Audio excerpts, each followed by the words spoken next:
I'm Eric And I'm Wade. with Plugged in Recovery, and I don't think there's a set format here. I think we're kind of just here to bring you some content on what's going on, not only in Plugged In, but just in recovery in general. Talk a little bit about our personal experiences, maybe things that we have going on, things that are happening in the Phoenix area, a little bit of everything, and just try to keep our fingers on the pulse of the scene out here. I don't know where we start. There's a lot of exciting things going on here. Yeah. A lot of exciting things, not only with the houses, with an RTC popping up here in the next month or so. This is the perfect guy to talk to about it, Wade here. Why don't you just fill us in on what's going on? Yeah, so first of all, I'm super excited that we're pulling this off. And it's a little bit of a homage at the same time, which I always think is super cool where that name came from. But a lot of things going on, We are about to open up a 10-bed behavioral health residential facility, or a BERF as they like to call it in the industry, which will be up in Scottsdale. And I am super excited to really shake up another industry based on things that we have seen in the past. And not that a lot of people aren't doing things the right way, and not that we know any better than them, but I think a different approach and a different way to do things is something that is going to heed results in this space, and those results are going to be, restored lives, recovered families, people back in their communities, their jobs, and relationships with something bigger than themselves that, can kind of propel them through life. Yeah, man. I think you touched on something that's exciting there as far as just shake up another industry. I think before we even talk about what's going on with the treatment center, you got to first touch on what you've already done, right, with the houses, because there has been a difference made, right? And we really are trying to set ourselves apart and do things differently in the sober living space, which is going to directly translate to treatment. But for anybody who's watching this that's not familiar with what we've done, I think it's important that you touch on that, because I think a lot of the same philosophies that we have in the sober living is going to directly just bleed right into the treatment center. As far as we believe that it's a service industry, we believe that we need to provide, different things, different ways to help people other than just giving them a place to crash and an occasional drug test. And so there's a lot of cool things that we've already done. Why don't you touch on some of those? Yeah, so, going through a recovery journey here in Phoenix and, starting that journey in Minnesota, back where I'm from, and having a pretty good idea and a viewpoint of when you're trying to get sober, how difficult it can be, and how you're just reaching at straws to, find somebody that'll accept you or somebody that can take you. And, when you first get sober, there is a lot of thoughts that go through your head of, do I even want to be sober, right? I can't keep continuing to live the way I'm living right now, but, I can't imagine living a life sober. How do I go to a concert? How do I go to a sporting event? How do I have a wedding or something and not toast at my wedding ceremony?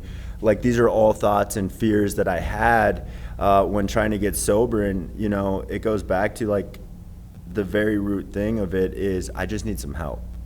And when I looked for a lot of resources and places to find that help, I didn't really have a lot of good options. It goes back to the Google ad space and things of that nature at the time, where you just called a number and it was, what insurance do you have? Okay, you can go here, here, here. And they didn't ask me, who I was as a person, what I really struggled with. Do I have co-occurring disorders or anything like that? It was really here's where you should go. And then I go through this process and I end up coming out of the other side of treatment, and they say, well, you should go to a sober living and your options are here or here. And there wasn't anything, my family didn't know about sober living. I had heard a little bit about, halfway houses in Minnesota where I'm from, and got to tour a place or two while I was down here in treatment. And so I just kind of selected one because it was the next stage I was told to do. And I found out through, 3 years of in and out of sober livings and in and out of different programs that there was a lot of things that were done in these houses that I didn't necessarily agree with, or not that I didn't necessarily agree with it, but that weren't a right fit for a person like myself.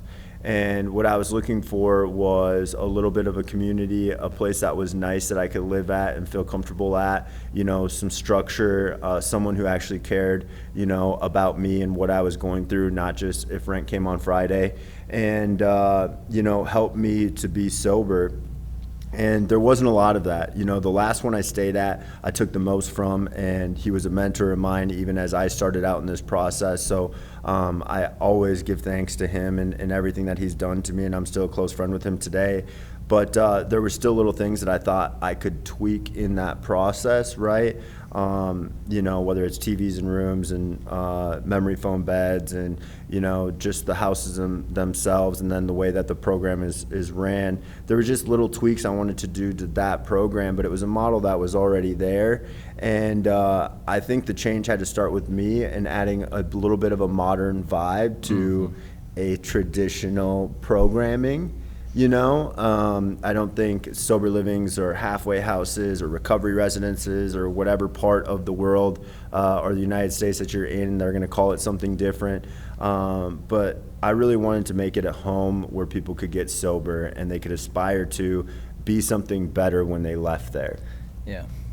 Yeah, dude. And that's super cool. It's funny how you kind of touched on that, because it's like, when you think about sober living, you like instantly imagine some house in like the middle of the hood. You know what I mean? You instantly imagine that like everyone there is like right out of DOC or like, you know what I mean, right off the streets and whatnot. And I'm sure there are houses like that out there, and then you go and you take a look at what we have. And I think it's a funny thing is when people call in, and they always ask, like, tell us a little bit about your house. They're wondering about the amenities, right? They know they're going to have to go to meetings. They know they're going to get randomly drug tested. But really, they're like, tell us about your house. They're really asking, what does it look like? Like, what is it like in there? And I always just get to tell them, I'm like, look, man, there's TVs in every room. We provide all the streaming services. Most of our houses have swimming pools. And we run a tight ship. We make sure the houses are clean and everything else. And when we open them, there's new furniture. And it's like when people hear that, they're instantly like, okay, like, do you have open beds? Like, how can we get in? Because everybody, I don't want to say everyone, most people who've been to treatment multiple times have had multiple experiences with different sober livings. And usually, if you don't leave sober and on good terms, you're going to have nothing but bad things to say about them. And most of the time it's just you. But it is cool. It is cool what we're doing with the houses. And I think like a lot of like systematic stuff as far as just like trying to streamline the process all the way from like the very first call. Because you mentioned it, right? You're in treatment and you don't know what sober living's all about. You don't know what intensive outpatient is. You don't know what the next steps are going to look like. And you're kind of freaking out. That's where I was at the first time I went to treatment. And it's like, if we are able to, from the moment they call, just make it as easy as possible for them to get from door to door and make that transition so smooth that like they're able to just continue on with their outpatient and everything else, is super important. And I think a lot of places, their process is a little clunky or outdated. And I do think on that front, on the back end, we've done a lot of work to make it as easy as possible for them to go door to door from treatment to sober living as easily as possible. Yeah, and it's, I would agree with that. I would say, and it's an evolution, right? It's an evolution of a process because we're two people who don't know what's best, and I think we've tried some things that didn't work, but we're really fast to change them to find what does work. And you're right, it's like, how do you take some of those what would be no's or excuses, or let the disease kind of come back into your head and start making decisions for yourself that might not be in your best interest? How do you take some of those roadblocks away? And I think that's what we've done, because I've no different than you. You sit in treatment and you're like, what's next, right? Like, I just blew up my life. Where am I going to go after this? Like, are people still going to talk to me? What's going to happen? And, they just tell you, trust God, take it one day at a time. And you're like, you don't get it. I can't take it one day at a time. Like, my head's spinning, going crazy. I need to know like what's going to happen next, or what this process is going to look like. And, you know, when you get to tell people, hey dude, you're going to go to a $700,000 house that has $50,000 of brand new furniture in it. You have nice TVs, nice beds. You have, you know, pools in the backyard or a hot tub or whatever it is. Like, it's not a spa, but it's a place you're gonna feel comfortable at, where you can actually do the other work, right? Like, we're gonna get to work and we're gonna go to meetings, you're gonna work with a sponsor, you know, you're gonna plug into the recovery community that is around you. And man, I think the one benefit that we really have at Plugged In Recovery is, you know, the want to serve people. And that's something with like even starting out the company, I didn't know how to start a sober living. I didn't know what the process was to get licensed with the state, or to get certified through an organization like ASRA, or, you know, how you get zoned with the city, and, you know, what is the income even going to look like. What I do know is there was a time period of about 3 years where this constant thing kept coming on my heart, and this voice inside of me kept saying like, this is what you should be doing.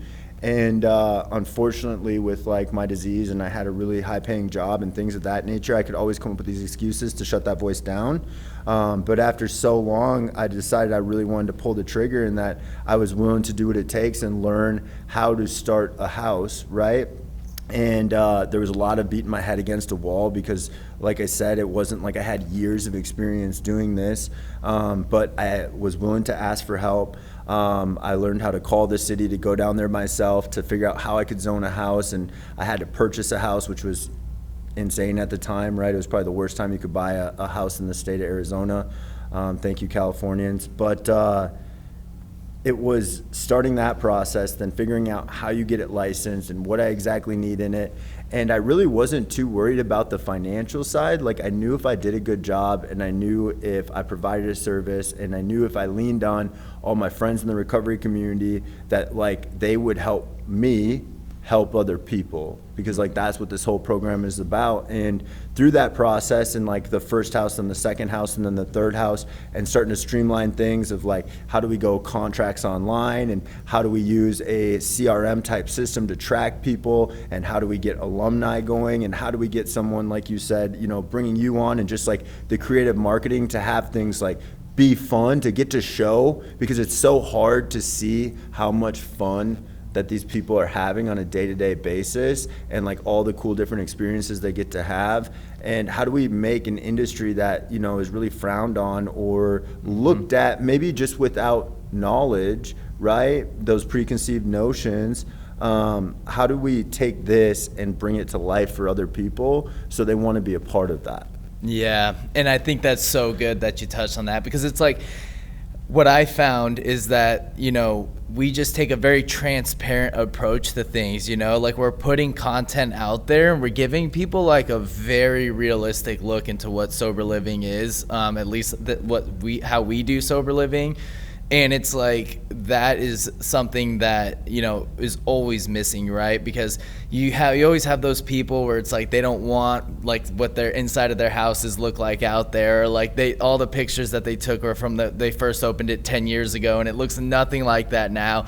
And it's just like, you know, and it's so ominous, right? It's like, oh, I don't know what exactly is going to happen. And then it's so cool, because it's like, you can go on our TikTok or Instagram, and it's like, you're just seeing like testimonies, you're seeing inside look into the houses. It's like, there's nothing to hide there. It's like, we just want to make it like, hey, look, because I man the phones and I take a lot of calls, and it's like, what I found is that people who are watching this content are mostly parents, or mostly people who have a loved one that they're concerned about, and they're trying to do as much research as possible because they don't want to send them to a bad place. And then they see like places like us that are out there putting that stuff out, and they see like what we have to offer, and it's like that's a place that they want to send their loved ones. That's a place that someone they care about, they want to send them to. And I think just systematic wise, what I see most is people will call and say, hey, this place told me they had a bed for me, and then 8 days later when I got out of treatment, they don't have a bed for me anymore.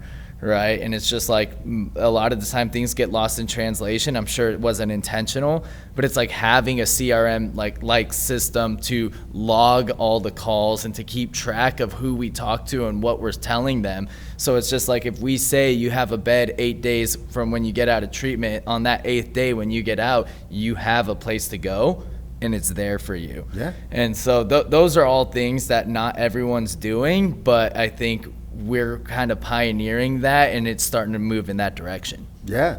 I mean, just think of the app and having a place for people who can look for jobs and find a meeting and, request overnights and log UAs and just all the resources that are applied to one place. And it seems like something that's so simple, and why hasn't it been done yet? But again, it's just taking what we're seeing and, sometimes jumping in feet first and, having to like swim out of it a little bit, right? We've had systems crash, we've had that type of stuff go on, but like, I'm not a person who's afraid to fail. Even when like starting this whole thing happened, it's like I trust that I'm gonna be okay. Like God's got me in a way. And the beauty of that is, and how it translates, is when you have been through life and you have literally brought your life to the ground time and time and time again. Like I've started at zero so many times. I've started at negative balances so many times. As long as I stay sober and I'm trying to help other people out, I have no fear that I'm gonna be okay. Even if it all comes crashing down, it's like I've started from there before. I have the blueprint to build that back. So as long as our intention continually be, how do we help someone else out? How do we bring other recovery community partners into the mix, right? Whether it's like with a meeting hall or whether it's, just a new relationship that we can do, like house against house, like activities or, and there's so many great things in the Phoenix area where it's like, we're not something that is untouchable or can't be beat or anything. Like we're just another piece in the cog of the Phoenix community. Mm-hmm. And I think by taking that attitude is what has made us the most successful, of not trying to, because like we're not competition with other people. There is no one who does what we do, and we don't do what other people do. And it's not a space where like you have to try to beat one another out, right? It's like, how do we utilize both of our resources to help as many addicts and alcoholics who are still suffering? Yeah. No, that is good that you mentioned that as well, because it's like, you're right. I mean, every program's got something that like makes it unique, that sets it apart from everything else. And it's like, I'm the first person where I'm like, hey, look, this is what we have to offer. If you're looking for something with more accountability, there's other places that probably have that. If you're looking for something more relaxed, there's definitely other places that have that too. But if we're a good fit, we're a good fit. And it's like, I always like to say that, I go to like some treatment centers and we'll talk about the sober livings with them, or like in an H&I setting. And it's just like, we do believe it's a service industry, but it's like, we also understand we're not the only choice. Yeah. You know what I mean? There's like, 100 other different sober livings out there in the Valley that are all doing something similar. So it's just like, how do we just keep perfecting what we do? And it's just like pour into the people that are in our houses, and like, how do we just make their lives better, or like, how do we make ourselves better so that their experience is better? Yeah. You know what I mean? Because it's like, whether it's as simple as like signing a contract or requesting an overnight, or like something crazier where it's just like trying to find jobs, or like whatever, transportation to meetings. We've just been bussing people around in a Sprinter van for the past couple months. It's like always just trying to figure out like what's the next thing, like how can we like elevate this. And I think that's awesome, man. And the cool part about that is, we don't keep secrets. That's why I like what you said about being transparent. These aren't secrets that we're trying to keep that only we want. If anything, I want other people to know how to do it, because the goal is to make sober living, recovery houses, halfway houses, other sober residences, like everyone level up their game. And that to me is like the most exciting part from a business standpoint that I like to see, is like other people raising their standard to come up to our standard, Because what does happen is people choose the place that's giving them a better service. And so to get some of those people back, what ends up happening is they raise, now they have memory foam beds, now they have TVs in rooms, now they, are giving people rides to meetings, and like little things like that. I think that's how you change a culture as a whole, is you kind of rise up and then you try to pick other people up with you. And if people ask us like, hey, what's your system like? How do I use it? Or somebody comes up to me and says, hey, I really want to start a sober living. How do I go about that? Like, this isn't shielded information. We both sit on a board for the Arizona Recovery Housing Association, which literally helps people certify homes. So whether it's in the state of Arizona or you're looking to do it somewhere else, like, you have two individuals who would love to help you get started, because it can be a business that is not only a business but like is a purpose to help other people. And I think for so long that's what I was looking for, was just a purpose. And I was just streamlining along life, just wishing it would hit me in the face. And it did, kind of weirdly, just not the way I hoped it would. But it did, and I think you could say the same. Yeah, it's funny, dude. I look back on it just like personally. I'm like, how? Like, I kind of just like literally just like fell by circumstance, like into like where I'm at right now, and it's like looking back, like, so I'm like just coming off a pretty sick run, and I'm like have no idea what's next, and I don't really have like any sort of like real job going on. And it was just kind of around the time where you just needed a lot of help setting up new houses and stuff, so I was just kind of hanging around just helping you out. It just like turned into something more. But it's like, I don't think, I mean that you try to play that situation over 99 more times, I don't think it plays out how it did. It's just like literally I just kind of was just like, and I was there. So it worked out pretty cool, but it has been interesting. And I think the funny part is, it's like, it's not competition, because it's like most people who are like running good programs out there can probably say the same thing. It's like, most of the time we're full. Yeah. It's like most of the time you're getting calls and you're like, I wish I could help you. We don't have enough beds. Like, here, go call them, or they call us, they're like, you're the fourth place we called and nobody's got beds open. And it's just like, we need more people out there that are like doing things the right way, and just like setting up houses and like, hopefully following suit with like raising that standard, like you said. Because out here, Phoenix is like the destination of the country to like go to when you're struggling with substance abuse problems, and it's like there's no shortage of people who are looking for housing, trying to turn it around. Yeah. Which is the biggest thing that you see is it's a need for housing, it's a need for support, it's a need for like the phone calls with family members, the sisters, the moms, the dads, the husband, right, who are just desperately trying to get help for their loved one, and they want to tell you about their story, and they want to get to know their loved one as they come in, and then it's getting that loved one, and it's really helping them turn their life around, right? It's the people who have a year, 2 years in the house, who get their first, big job, or they get their kids back in their life. That's what makes it all worthwhile. And like you said, there are so many great providers, so I don't want to say there's not other great providers out there. There isn't, because what we do is we refer back and forth to each other all the time. It's like, hey, I don't have a spot, but if I was to go a place, I'd go here or here. Right. And that's the awesome part about the recovery community, because when people get into it, their worlds have usually just been shocked. Yeah, very rarely does someone start a sober living that's like not in recovery. It's not something where you're just like, I think I'm gonna start a sober living. You know? So yeah, that's cool. And then you mentioned it, like those phone calls. I've been on the receiving end of some calls where it's just like, they're telling you, they're just pouring their heart out to you. They're like, listen, like we're done. We don't know what else to do. And then they're asking you like, what did it look like for you? And I'm like, same. Yeah. I was like, same. I imagine my dad had plenty of conversations with people that you're like, just like you're having with me.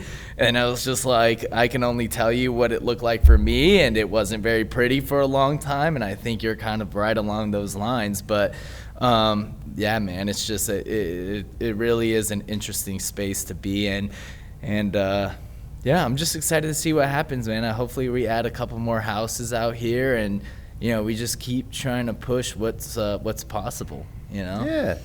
Keep trying to push what's possible, and I definitely know we will be growing a couple more houses out here pretty soon. There's definitely room for it. We'll be attending the NAR conference, so we'll get to also see some other spots and what they're doing, and pick and pull from each other, which I think is super cool. What do you see as being the biggest barrier to people when they're on the phone with you deciding to come or not? Oh man, it's tough. I mean, there's a two-sided question. If someone's calling for themselves, the biggest barrier is like, are they actually going to show up? You know what I mean? Because I've had plenty of times where it's like, I just ran out, so I have like this like willingness where it's like, oh, I need to change. And then like 30 minutes later, I'm like, it's been too long. Yeah. I'm going back out. So if I'm talking to somebody that's looking for themselves, the biggest barrier is always just like, oh yeah, that sounds great. Okay, it's X amount to move in. Okay, great. And I'm like, all right, we'll see you tonight. They're like, oh, wait. No, I need a couple days. No, it's like just take that step and like just commit to it, because it's like I know what it's like to be in that very thin sliver of willingness, and it's just like you wait 20 more minutes and I'm not showing up, and 20 minutes earlier I was like, no, I'm not calling, and it's like there's that little sweet spot for every addict and alcoholic where it's just like I'm just remorseful enough to like want to like at least try to change. And it's like if I happen to make that phone call in that little sliver, it's like I better just commit and go. So if I'm talking to somebody and they're calling for themselves, that's the biggest barrier, is like getting out of your own way and just like committing to showing up. Because that's like literally half the battle, is like getting to the front door and checking in. And if I'm talking to loved ones, I mean, the biggest barrier is always they're battling with what everybody in Al-Anon will tell you is the line between enabling and helping. And they've enabled for so long, and they've been burnt, and they've poured so much money and time and tears into their loved one, and they have no idea what to do, and they don't know if they can trust what you're telling them on the phone. They don't know if you can really help them. And they don't know if you can really help their loved one. And that's the biggest barrier if I'm talking to like a parent or a spouse or just, whatever it is, when they're calling for a loved one. And that's when you just, rely on what you learn in recovery, where it's just like sharing your own personal experience with people. And just letting them know what it looked like for me. And I always try to relate that to whatever they're going through. And usually, that helps settle their mind a little bit. And then going back to the transparency, I'm like, take a look at our website, here's some YouTube videos of some tours of the houses. Like, this is the house you'd be going to. And, knocking down those barriers of like, can you really help? When people are calling for their loved ones, that's the biggest one. Yeah, I can definitely see that. And it's really cool, again, back to like the CRM thing, to have the data in place that you can kind of nerd out on. And you can I brought that up. Yeah. Not to cut you off. The other day, I had someone ask me, what are your success rates? And I was just like, funny you asked, let me pull it up. And I'm like, the average length of stay is 94 days, which doesn't sound like a lot, but I would argue that's industry leading. I don't want to put it out there. I don't know what other people's datas look like, but above 3-month average length of stay across the board, from the guy who stayed for 8 hours and dipped out to the guy who's been here for 2 years, like across that whole spectrum, I do think around 3 months is kind of what you want to shoot for. And we're just a little bit above that mark, but I was able to just like instantly tell her, I'm like, yeah. And she's like, are you serious? I'm like, no, I'm literally looking at it. Like, I didn't just make that up. I know it probably on your end of the phone, it sounds like I just made that up, but it's like I am looking at it. So it is cool, and it's important to just know, because it's like, how do we know where to get better if we're not even tracking how we're doing? Yeah. Like, how do we know that's like, okay, here's a main problem. It's like, we're getting X amount of calls, X amount of people are interested, but only X amount are getting to the front door. What are those barriers? Like, what can we do better? Can I like take more time and just like be more thorough on the phone? Or like, what can we do? Do we offer payment plans for people coming in if they can't cover the full moving costs? Or like, what does that look like? You don't know unless you're like really tracking what you're doing. Yeah. So. And I think that's a big piece is, Tracking those numbers, seeing what's average length of stay, why people are leaving early, right? If it's like a relapse, and then are they on a mat service? If they're on a mat service, what is it? Were they on probation or parole? Were they on probation or parole? Like seeing a lot of that stuff, I think it helps us get better, and by us getting better, we can serve the people better. And I think it's keeping that overarching mentality of how do we help the people we're trying to help even more. And that's what I always tell people. I tell parents that the same thing is the beauty is having people who are in recovery and, various lengths of recovery. Senior, my dad, who, his huge length of sobriety and stuff like that, is you get different perspectives. And it's awesome for me to say, hey, I can tell you my story. I can tell you what I put my parents through, but I can also let you talk to my dad who works with us, and you can hear it from his perspective. And he would love to talk to you about it. And there's still parents to this day whose kids are long gone outside our house who have conversations at least once or twice a week with him and pick his brain and try to get advice. And, it's super cool to see, and it's awesome to see like that investment in people extends far beyond the short period of time we have them. But I always say, if you can commit to us for 6 months, let's start with a month. Commit to me for a month, right? And as soon as you get to that month, I'm going to say commit to me for 90 days. And as soon as 90 days, I'm going to say commit to me for 6. And I don't need to push you out to a year, but I can tell you your life will significantly change in 6 months. And 6 months of your life is so worth getting everything back that you want, right? Like the price that an addict or alcoholic pays to have the seat that they're sitting in a treatment center, in a sober living, in whatever, is not a monetary value, right? Mm-hmm. Like it is blood, sweat, tears, broken dreams, broken hearts. It's letting themselves down, letting loved ones down, losing jobs. It's, every blueprint that they had for what their life was supposed to look like being shattered, which causes this just irritation and frustration to a root level in every one of their hearts. Yeah.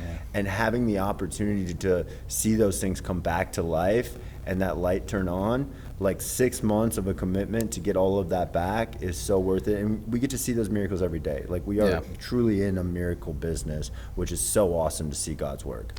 Yeah, man, I couldn't agree more. And it's like, I can think of a couple of guys that have been in the houses that I've been able to work with pretty closely. And it's like, I just had a conversation with a guy that we've been kind of bringing on a little bit more, and he's been kind of trying to learn a little bit more about the business. And I was like, and he's getting distracted about other things, and he's in his head, and he's trying to take his will back and accelerate his process, and he's trying to skip all these steps, and he just wants to be all the way over here, even though he's only right here. And I was just like, man, just take a step back, first of all. It's like, let's not try to control the situation. But I was like, what would it look like if you just honestly dedicated yourself to that process and you didn't care about you're making X amount of money? You just cared about the information that you're obtaining and setting the goals. Every week we meet and we have these goals. What would it look like if for the next 6 months you set a weekly goal every week and then you obtained it? Where do you think you would be 6 months from now? Or where do you think you'll be career-wise? You have these opportunities and these there's room for advancement, but it's don't skip out on all of those fundamental steps. It's just everybody's got to crawl, and that crawl time is where you get antsy in sobriety, right? It's oh, I'm 90 days sober. I'm 6 months sober. I should be farther along. It's no, you shouldn't. Yeah. It's you are literally on track for where you should be. You're not going to just erase a decade of using in 6 months. It's going to take time, but it's just you can do incremental things. You can pay off debt. You can start trying to work on your credit or clear up legal problems. Maybe you got to go do a day or two in jail, turn yourself in, whatever it looks like. It's if you just incrementally start chipping away, eventually you're oh, my credit's going up, or oh, you know what? I don't have that looming over my head. I took care of that warrant. I had to go to do 10 days in jail, but it is what it is. It's, it's over my head. I got my car back, whatever it is. But it's what would it look like if you just really honestly just dedicated yourself to the process? It works. Yeah. It says, rarely have we seen a person fail who has thoroughly followed the path. Like, what do you think that means? That means, like, if you just take an honest approach and just do it, like, very rarely are you going to fail. Yeah, and it's really cool to see that snowball when it starts to build and roll downhill with that momentum. And the best part about it is, like, you and me, or, you know, Greg, or my dad, or anybody, Paul's, like, we're gonna help you, you know, we're gonna make it easier on you. And the best resource is resourcefulness, and you have that, and but it is a process, and it takes time to build and grow and learn and make mistakes, and like make mistakes and be sober, and, you know, have to be humble and say, like, hey, you know, I was in my head, I messed up, I did it out of fear, or, you know, just work the program like it teaches us. And bad things happen, chaos comes up, a car breaks down, whatever it is, like, but you can work through that and get through that. And I get to see both sides of the spectrum. I get to see when people, you know, slowly build and grow towards those things, and they like take the chains off life, and they say, hey, this is what it could look like, and I'm gonna like pursue this. And then I get to see the people who are in rehab and say, I'm gonna get out of here, and I'm gonna be the best dad ever, and I'm gonna be the best husband ever, and I'm gonna take my mom to her doctor's appointments, and I'm gonna work my full-time job, and I'm gonna, you know, start this new career, this new business. And it's like, how about we just work on staying sober? Like, Yeah. Because the worst thing you can do is build these people up one more time, just to tear it all down. And I say that from experience, right? Because that was me in rehab every single time. It was like, when I get out of here, I'm going to do X, Y, Z, and I'm going to be this, and I'm going to be that for you. And it's like, I could never maintain being that person because I didn't have the little traits and the little daily disciplines and the habits there to like build on that life. And that takes time. That's why they say, like, expectations are just premeditated resentments. And it's just like, you fall, he's like, oh, I feel good, I'm gonna do all of this. You're like, why don't you just work on like staying sober today, you know? And then like tomorrow, like, you know, whatever, call your sponsor every day for 30 days and then think about what's next. But it's funny, man. I think it's another thing that's really cool that we're starting to see now, because you know, Plugged In's been around for a couple of years, just about a couple of years now. So we do have some success stories of alumni that are really active still, you know, with people in our houses, whether it's through sponsorship or just like keeping in touch. And I think that's always interesting when like you have that guy who like, you know, went from the bike to the car to his own place, but like still keeps in contact, like still wears the shirt, like still wants to like know what's going on or like be a part of it. I think like culture wise, like that's something that's really cool as well, is like people like want to still be involved or like at least just want to know what's going on or check in, which is pretty cool, man, because sometimes you leave sober living, you're like, I never want to talk to those people again. Yeah. You know, so to have that is kind of like a testament to, as far as, you know, what we could really do, like, you know, culture wise. That I can completely agree. Anything that I try to do or anything that I try to build, right? Some philosophies that were taught to me early on were that leadership drives culture. Culture is going to drive your service, right? And your service is going to create your clients. And like, if you can keep leadership up top in order to continually drive that culture, and how do you do that? You live it, right? You have to live the culture you're trying to produce. You have to be the first person to say, hey, I was wrong. Or you have to be the first person that says, hey, I'm not going to go to 4 meetings a week or tell you to go to 4 meetings a week if I'm unwilling to go to 4 meetings a week. I'm not going to tell you to make your bed if I don't make my bed, right? Like, I'm not going to make you do something that I won't make myself do. And that's what, like, having these people very early on, you know, where it's like, hey, dude, instead of trying to conquer the world in a day, like, it took you a long time to mess your life up. You know, but it doesn't take near as long to get it back. It really doesn't. It just starts with some daily disciplines. But like, that's why I think when they say 90 and 90, you know, 90 meetings in 90 days, I don't think that's it's going to keep you sober. It's like, how do you build a habit for 90 days straight? Because there's going to be a lot of days that you don't want to go. How are you going to force yourself to go on those days? Right? Can you go to the gym for 90 days straight? Right? There's a lot of days in there that you're going to be sore, you're going to be tired, you stayed up too late watching Netflix, whatever it is. Like, can you make yourself go for 90 straight days or 30 days or whatever it is? Like, how do you just build habits that are obtainable? Because you can apply those in all areas of your life. And I think that's what people try to do. I know I did early on in recovery is I wanted to be a workout king and eat healthy and attend meetings and sponsor people and have my great job and be a great, boyfriend or husband or whatever someday. And like, it's just like, dude, why don't you start with one of those and try to drive that home for like 30 days and then you can add something else to it. Yeah. It's like learning a language. It's like you wouldn't expect to be fluent in that language in 30 days. But it's like sometimes we just get just that little time of sobriety and we're like, I should be all the way over here by now. But the beauty in it is, for addicts and alcoholics, dude, it was so exhausting to be loaded and try to maintain some sort of life.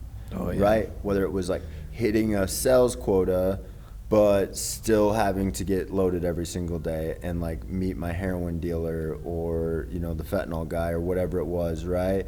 Or how am I going to like go on this vacation and act normal, but still be like sneaking off to do shooters and be present enough and not get too drunk. But it's like, dude, when I can just not have to worry about all this other stuff and put my attention towards like the one thing I want to do or like what my true intention was, I can be so much better at it because I was used to trying to have to maintain both, right? Like some of the most successful people I know are ex-addicts and alcoholics, right? Like, or were in the depths of addiction in one way, shape, or form, and like they come out reformed in a different way and they're just absolutely crushing it. And to me, like, that's the coolest thing to see.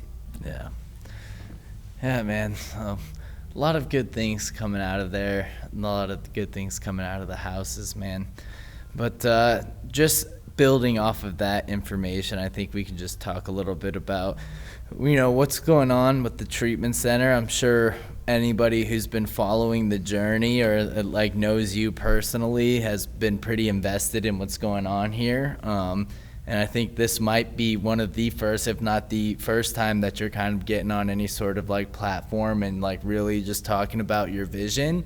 Because you kind of like alluded to it a little earlier, but it's like you got almost like a little paradox of a philosophy going on with the treatment center. And I think it's interesting. So why don't you just touch on that? Yeah. And it will be kind of the first time going on and talking about it because I don't like to focus. It's not that I don't like a camera or don't like attention or don't like that stuff, but I don't ever want Plugged In's focus to be on Wade.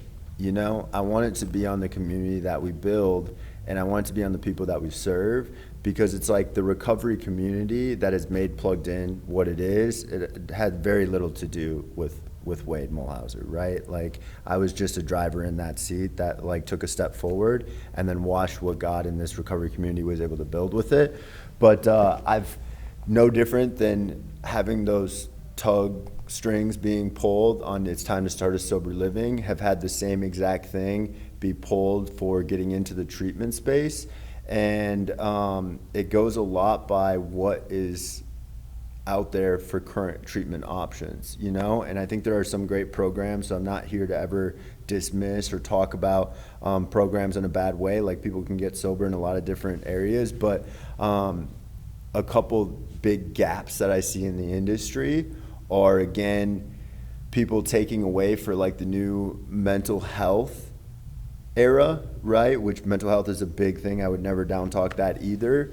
But I think a lot of times until we can, get someone to stop using drugs and alcohol, we can't really even get to those problems, right? For me personally, I was in rehab. A psych doctor came in and was like, you suffer from depression and it looks like you have anxiety. And I'm like, well, yeah, dude, I just destroyed my life as well. Yeah, like I'm withdrawing, but it's like I just destroyed my life again. Yeah. And like I have no idea what's gonna happen next, right? So I am depressed about what I just did, and I am anxious of what's about to happen. So of course I'm having both these symptoms, but like, how about we just take the drugs out of my system for a little bit and like I even out before we put me on other meds and stuff like that. And I think with a lot of new companies that are out, mental health seems to be a primary focus. and substance abuse kind of lags, right? And more so than anything, a traditional 12 steps of like getting to the root cause of someone, separating some disease from like the reality of a situation, that it's, I have a voice inside my head that sounds exactly like me, that's trying to kill me every single day, right? And saying all these things that aren't true, that I need to keep getting loaded, or I need to be, have these drinks so I can act a certain type of way in this atmosphere, and like I need to be the life of the party, or these people won't have fun and it's up to me, and all of these things that like my brain actually would tell me, right? That are all completely untrue. But how do we get to like a true step one that like I need help experience? How do we put something that's more reliant than like us solving our problem? Because if we could have solved our problem by now, I think a lot of people are smart, capable human beings. They would have done it between then and needing treatment. And then thirdly is like, how do we turn that over to like trust something, a program, God, whatever it is, that is going to take us to that next step. Yeah. And going back to that traditional approach, but having modern modalities, right? Cold plunge therapy, which I extremely believe in, is, forcing yourself, just like I said, with that, how do you get yourself to go to the gym or a meeting or something every single day? I avidly cold plunge, and I can tell you there's not one time I step on that stool to get in that water that I actually want to get in it. Every single time I make up excuses in my head, right? And that's that voice that talks to me. Red light therapy, sauna, and there's something to be said with some trauma work that can actually happen between going from extreme heat to extreme cold to extreme heat to extreme cold, right? Doing experiential treatment like Art of the Soul with Brandon Lee. I'm super pumped to get to partner with them and all the great things that he's doing over there. Getting to visit his studio, and I know you've been, over there and got to do their podcast and things of that nature. Like, they are really changing a lot of lives. So partnering with something like that's a modern modality that has some science backing and proof on it. Experiential treatment, as far as we'll have sound healing, and we'll have yoga and meditation. We're gonna be doing Top Golf and events, going up to Sedona, doing a lot of things that are fun. And again, where does that start? It starts at the top. It starts with leadership, right? Leadership in starting a company that is truly about service, right? And with that service, another problem I continued to see in the industry was I'd go on LinkedIn or I'd go on Facebook, and every 6 months, one of my friends who works in treatment would say, couldn't be more grateful to have this opportunity at this treatment center, or this is the best treatment center ever. And then 6 months later, I'm so excited for the opportunity to be here. And they were jumping from treatment center to treatment center to treatment center to treatment center. Yeah, sometimes laterally for a little bit of a raise, or maybe it was a title position change, right, as a resume builder. And like, what people forget is that when you're serving individuals and you're helping people, like, that culture is best served by an addict and alcoholic who suffers from the same thing you do. And when you have someone that's in your life or that creates that culture, removing that piece really can shake up an entire organization. So a thought of mine was, how do you stop that from happening? And the answer was to create buy-in from employees, and not just to the program and what you're trying to do, right? But actually create a buy-in that they have ownership in the company. So setting up a profit share as an organization, so employees get buy-in to everything that the company does, and they're directly tied to the results, right? Which I really love, that they're tied to having people be successful and leave our program and tell other people, this really worked for me and this was successful and this is what I got out of it, right? So when I say modern, traditional, and I know like the paradox of those two words, I truly mean that. It's like a traditional approach with some modern modalities, a really nice luxurious place to live, and a business method and style that really drives results in people caring about the end product, which is people getting sober, getting families back together, right? We're going to create a service, and but I mean service is the person you talk to on the phone is the person who will greet you at the door, to hand you off to the case manager who will also be checking in on you during your stay, to hold you accountable, that says, hey man, like when I first talked to you, you told me that like your life couldn't get any worse. And now 6 days later that you got the drugs out of your system, now you're saying you're perfectly fine. Like, what changed in that 6 days, right? That your wife was going to leave you, or, you know, your husband was going to take the kids. Like, did those change in 6 days, or did your feelings change because your head's telling you some crazy stuff, right?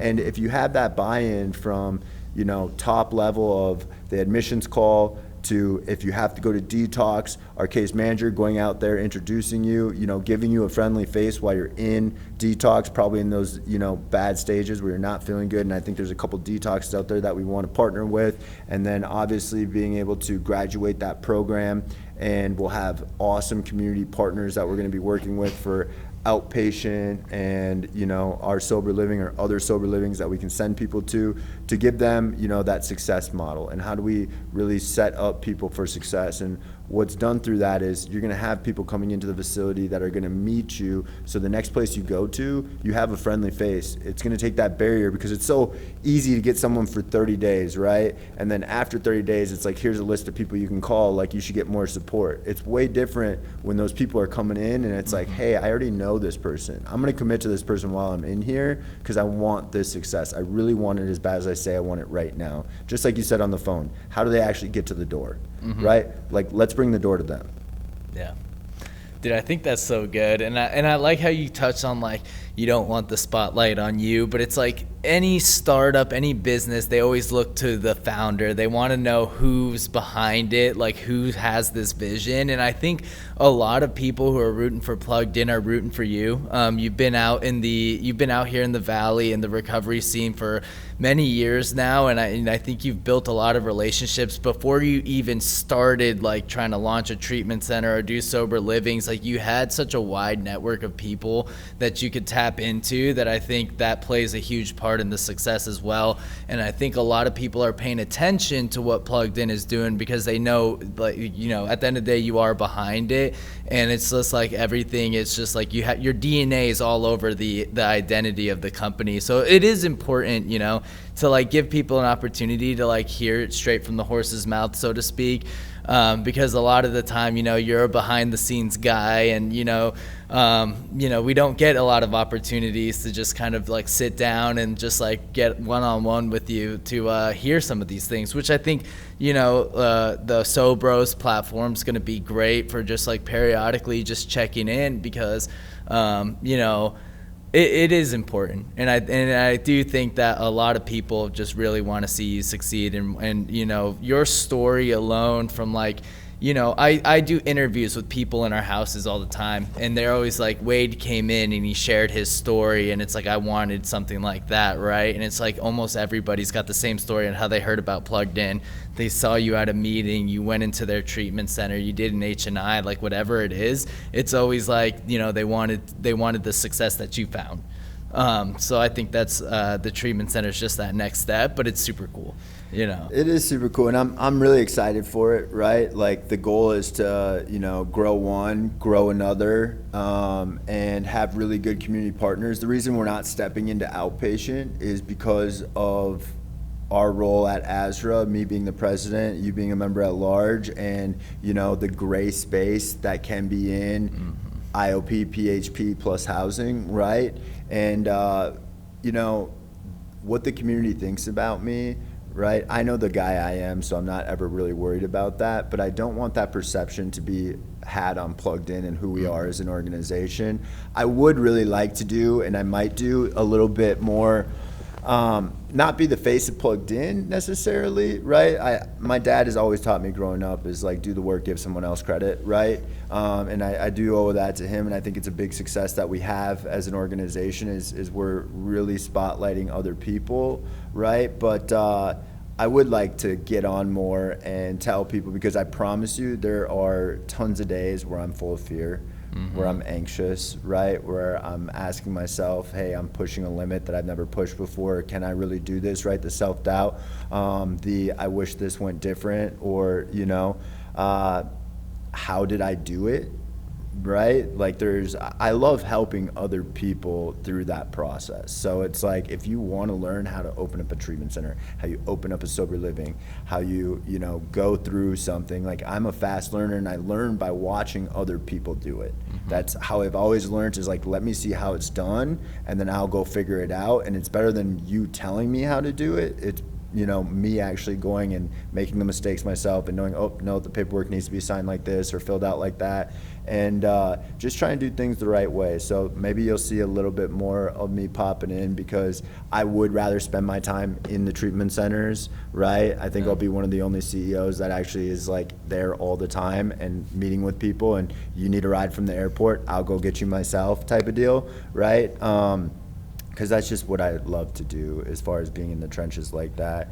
And the overarching goal is, do it here, do it in another state. I would love to have a access style program, right? That's still super luxurious, that's scaled down, where we can make it more affordable for people who might not have the monetary means to do so, right? Because I was scholarshiped at one point and given a chance, in a place, and I'll never forget that. And with being a man of faith, and 10% is supposed to go back, like 10%, I think, of everything that I have should go back to helping other people. And that's just something that has always been on my heart. So we'll continue to use that in different avenues, but I'm super excited. And I think God's going to do the work for me, which is awesome, through other people. If it's the biggest failure in the world, like, I'll be okay. I have a good feeling it's going to be a success. And, there's usually a lot of those indicators, but we'll find out pretty shortly, I'm sure. Yeah, man, that's beautifully put. It's just, you're such a modest guy, and like people are always just like, what's Wade up to? You know what I mean? Because it's like, you're so far removed from like being the face of the organization, but it's like everybody knows who you are, and then they want to know what you're about, man. So getting those little moments like this to just kind of dig a little deeper is always important, I think, because it is a team effort, but every team's got a leader. So yeah, man, I mean, that's pretty good. I think we're kind of wrapping up on time here. Yeah. So I'd want to ask them, what do you guys want to learn about? What do you guys want to know? Do you want more stories on Plugged In? Do you want us to talk about recovery? Do you want us to bring other industry leaders in that we know are doing things the right way, so you can hear from them and we can, banter and talk with them? It's our sponsored podcast, but this is a podcast that's for you guys, right? And how can we be most helpful to you? Do you want to learn how you can start up a sober living? Do you want to learn about treatment? Do you want to see, problems that we have? I think getting advice from the community as a whole of what you would like to see will do so much better than us sitting and bantering or talking. We can definitely banter, right? Bring up the Diamondbacks and how we're caring about games in July, and fireworks will start, but let us know how we can help you, and that's how I want to best serve them.